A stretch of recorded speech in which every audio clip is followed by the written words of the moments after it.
또 어제가 어머니날에다가 또 저번 주에는 어린이날에다가 막 겹친 것 같아요. 특히 우리 주님께서 목요일마다 성모님의 어떤 성월을 맞이해가지고 성모의 밤을 각 구역마다 이렇게 하는데, 여러분들에게 특히 이제 5월달 어머니날을 맞이해가지고 저희 주변에 있는 많은 어려운 분들, 이런 분들을 좀 생각하시고, 내가 찾아갈 수 있다고 하면 찾아가서 뵙고, 또 도움을 청할 수 있으면 도움을 주면서, 어떻게 보면 오늘 예수님께서 말씀하셨듯이 서로 사랑하여라는 계명이면서도 명령입니다.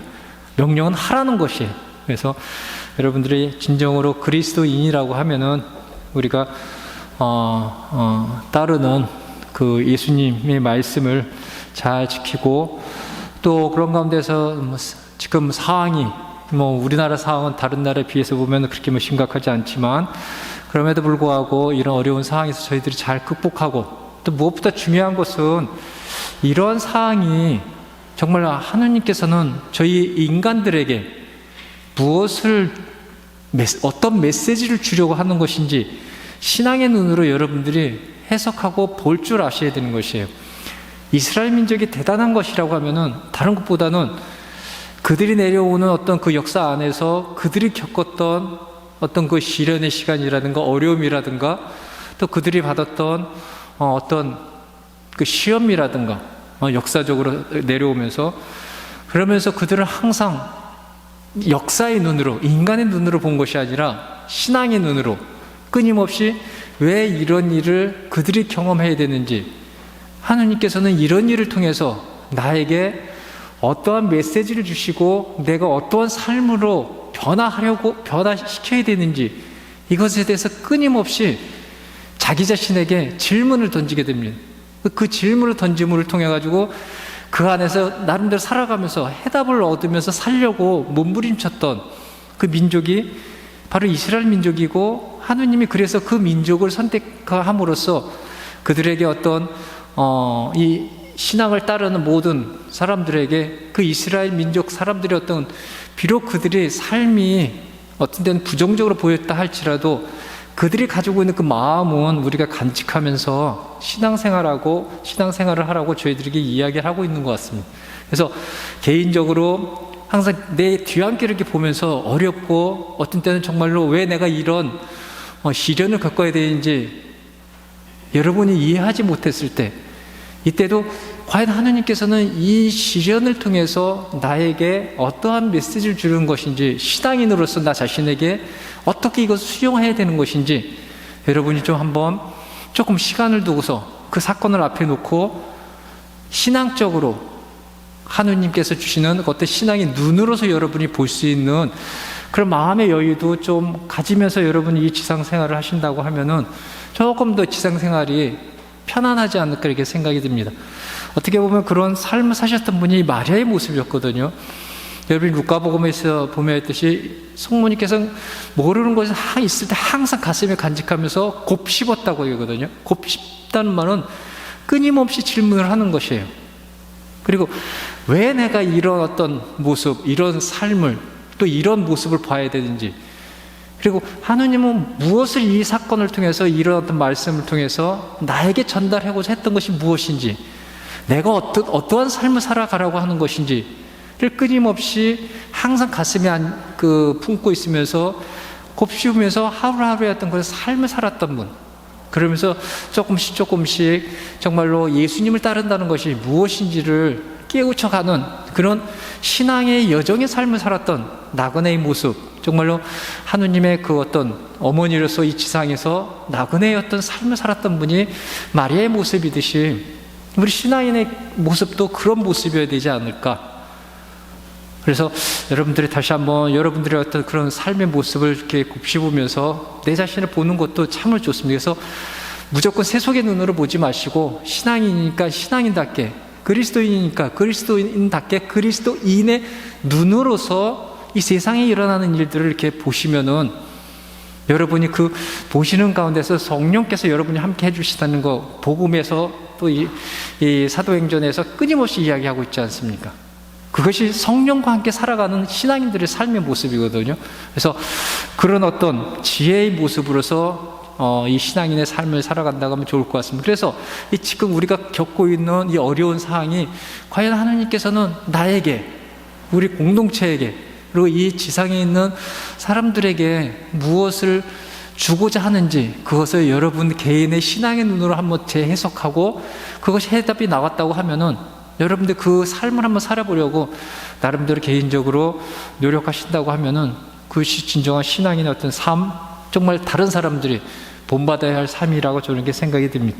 그래서 그런 어떤 모습들을 살아왔던 우리 사도들의 어떤 이런 모습들을 다시 한번 보면서 오늘 베드로는 그 카이사랴 지방에 있는 고르넬리오라는 백인 대장에게 세례를 주게 됩니다. 이것은 어떻게 보면 이방인들의 오순절, 아니면 성령이 이교인들에게 쏟아 부은 굉장히 큰 축제, 이런 모습이에요. 그래서 이 오늘 베드로가 겪었던 이 고르넬리우스에게 주었던 세례 주는 장면, 이 성령께서 내려오신 장면은 나중에 이제 10몇 장 가면 사도 바오로가 사도회의라는 게 있습니다.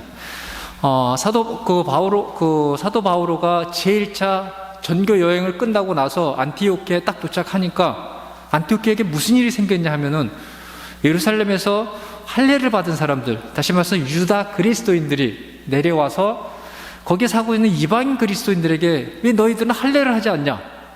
몸의 어떤 그 부분을 잘라내는 그 어떤 할례의 부분, 다시 말해서 내가 하느님으로부터 선택받은 사람이라는 어떤 표징이거든요. 왜 할례를 받지 않냐? 두 번째는 왜 모세의 법을 따르지 않냐, 이것이에요. 다시 말하면 신앙인들은 이방인 그리스도 신앙인들과 유다 그리스도 신앙인들이 있었어요. 유다 그리스도인들은 자기들의 전통인 그 율법을 굉장히 잘 지켰어요. 그때까지도 율법을 지킴으로써 그들이 구원을 받는다고 그렇게 생각을 했습니다.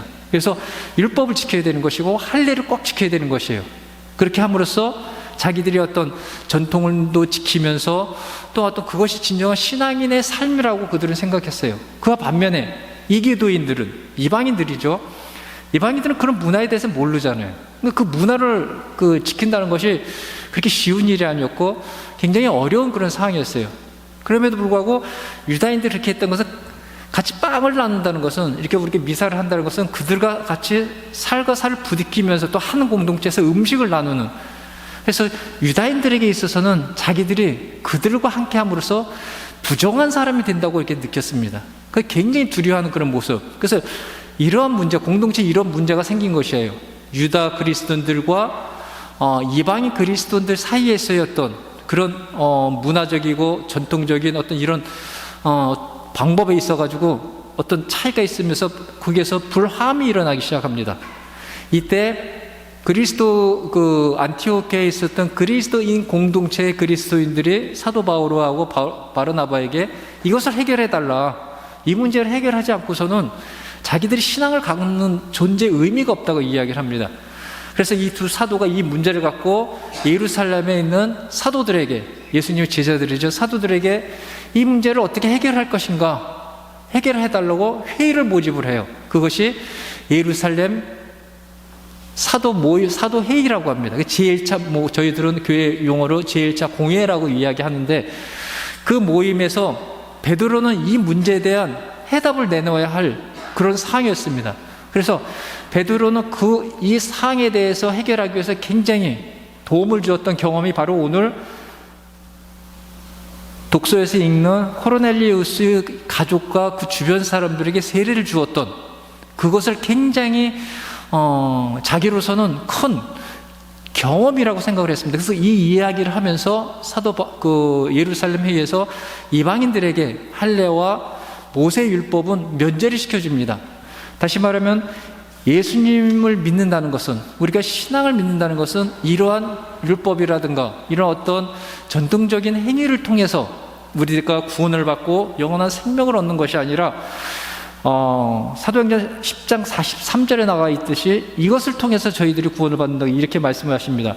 하느님의 계획 안에서 예수님은 당신을 받아들이고 당신 이름에 믿음을 두는 모든 이의 죄를 용서하기 위해 이 세상에 파견되었다는 것, 이것을 받아들였을 때 그 사람이야말로 진정한 구원을 받을 수 있고 신앙인이라고, 그리고 세례를 받을 수 있다고 확신을 하게 됩니다. 여기에서. 그러면서 이것에 대한 문제를 해결을 안티오키아에 있는 그리스도 신앙 공동체에게 줍니다. 여러분들은 할례와 모세율법을 지킬 필요가 없습니다.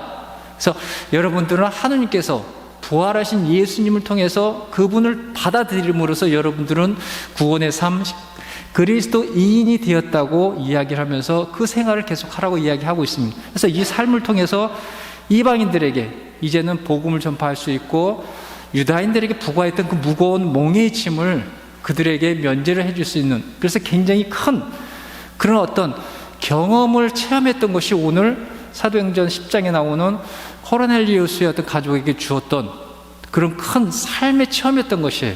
근데 그래서 굉장히 아름다운 것은 사도 바오로가 10장 아까 얘기했듯이 43절에서 이와 같이 예수님을 받아들이고, 또 이것을 우리 인간들의 죄를 사해주기 위해서 오셨다는 그분을 받아들이는 것, 이런 어떤 설교를 할 때 그 이야기를 듣고 있던 이방인들 위에 하늘에서 성령이 그냥 떨어졌다는 것입니다. 떨어지면서 그들이 그 성령을 받고 그들 나름대로의 성령의 은사에 대해서, 은사를 표현하는 것을 보면서 깜짝 놀란 그런 표현을 오늘 이야기를 하고 있습니다.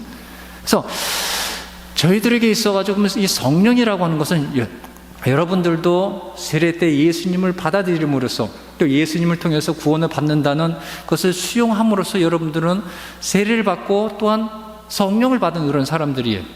그렇다고 하면은 그럼 이 시대의 성령이라고 하는 것은 어떠한 모습으로 나 자신에게, 이 신앙 공동체는 외부 사람들에게 표현될 것인가?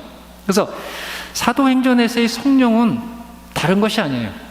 즉 예수님께서 세례를 통해서 세례받는 모든 에게 성령을 통해서 성령을 주시면서 그 성령의 역할은 바로 설교와 예수님의 삶을 증거하는 그런 삶을 보여주는 것이에요. 그래서 사도 베드로하고 바오로와 필리포스 이런 제자들 보세요. 사도 바오로는 심지어는 예수님을 믿는 많은 그리스도의 신자들을 엄청나게 박해하고 스테파노를 죽이는 데 있어서 옆에서 간접적으로 그것을 참여했던 그런 굉장히 큰 죄인이거든요. 베드로 같은 경우는 더 크죠. 예수님까지 부인하면서 아주 예수님을 나몰라라고 살았던 그런 제자들. 근데 이런 제자들이 성령을 받은 이후에는 완전 180도 이렇게 바뀌어집니다.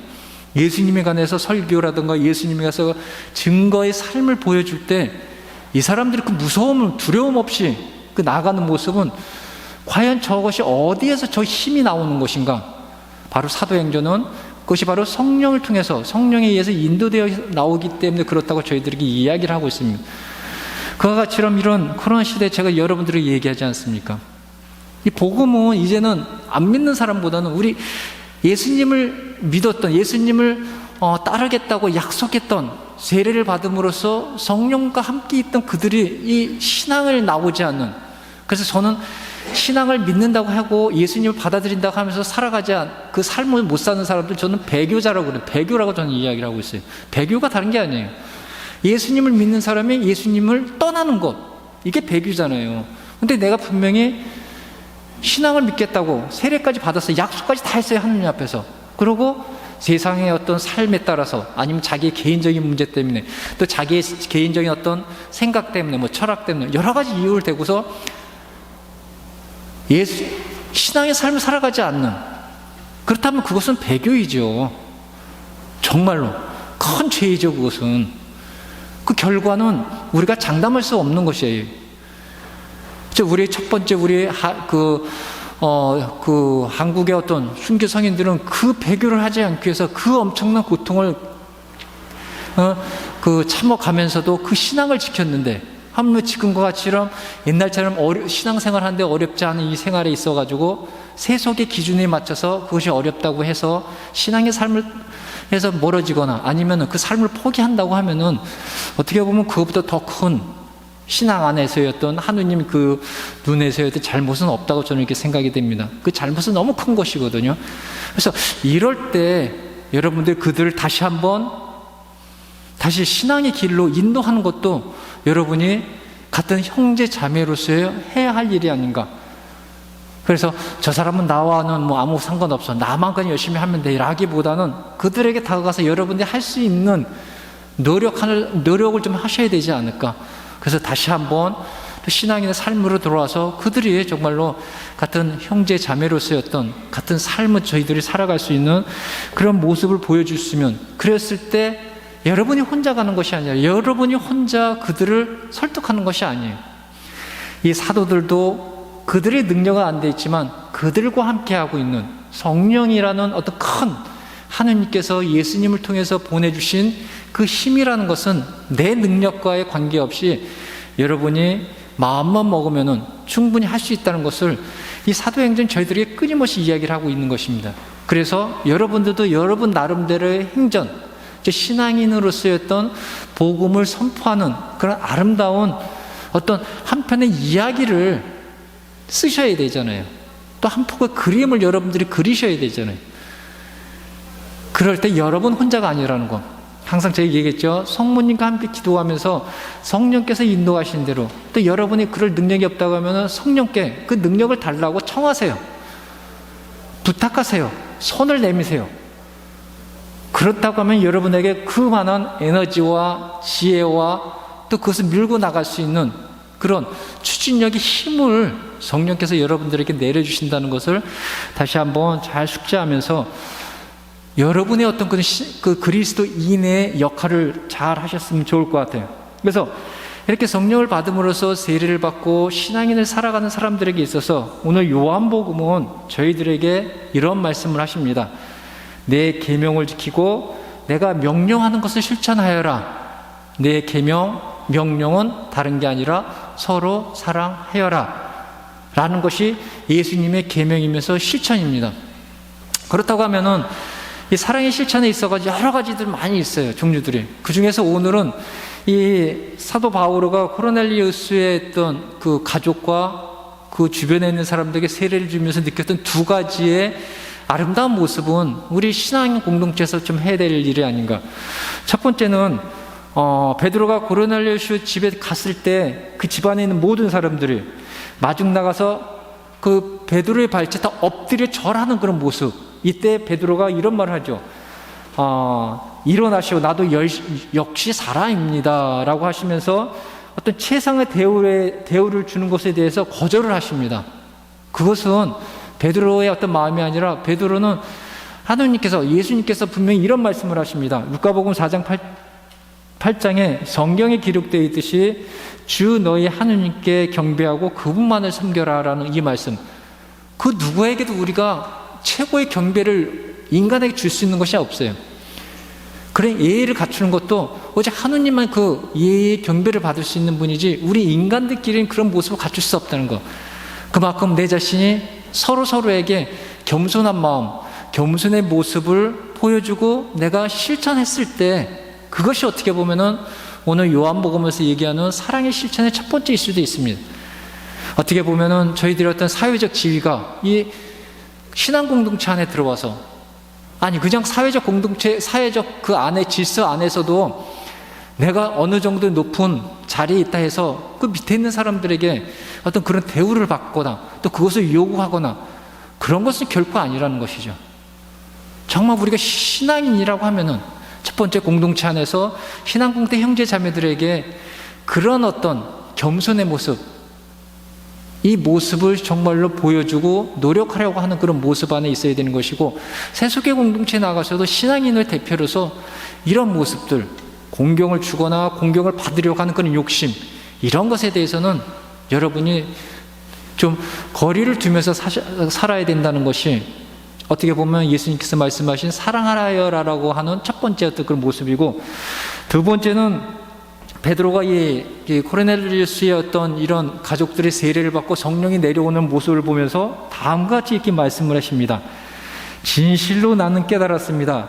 하느님은 차별 대우를 하지 않으시는 분이십니다 라고 이렇게 신앙 고백을 하게 됩니다. 그래서 여기서 차별이라는 말을 한번 이렇게 좀 생각해 보세요.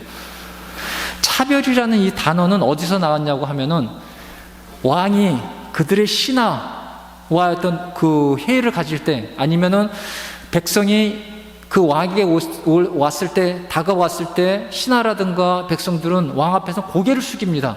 여러분들 뭐 TV에서 이렇게 드라마에서 보면은 고개를 이렇게 숙이죠. 고개를 숙이고 앞으로 이렇게 다가갑니다. 이때 왕이 뭐라고 했냐면은 고개를 들라라고 얘기를 합니다.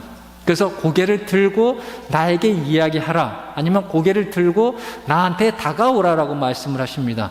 이것은 뭐냐 하면은 그 한 사람에게 어떻게 보면은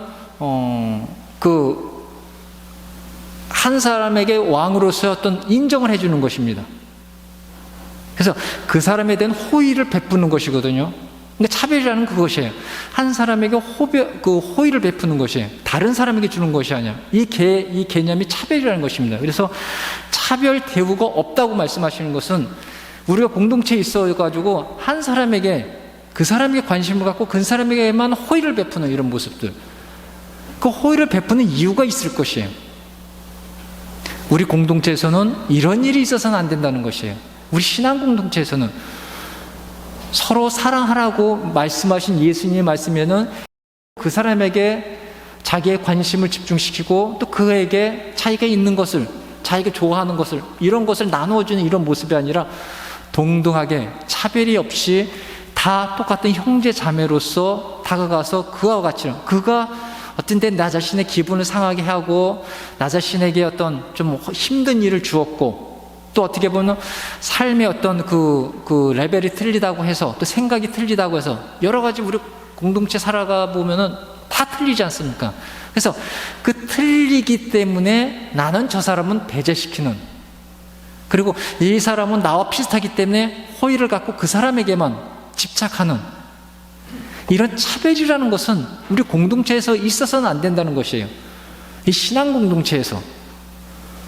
바로 이것이 오늘 요한복음에 예수님이 저희들에게 말씀하시는 서로 사랑하여라 라고 했을 때 그와 같이 차별하지 말고 그 하나님께서 주신 존중하는 그 모습으로서, 또 예수님을 받아들이는 한 형제 자매로서 순수하게 똑같이 공평하게 받아들이라는 것입니다.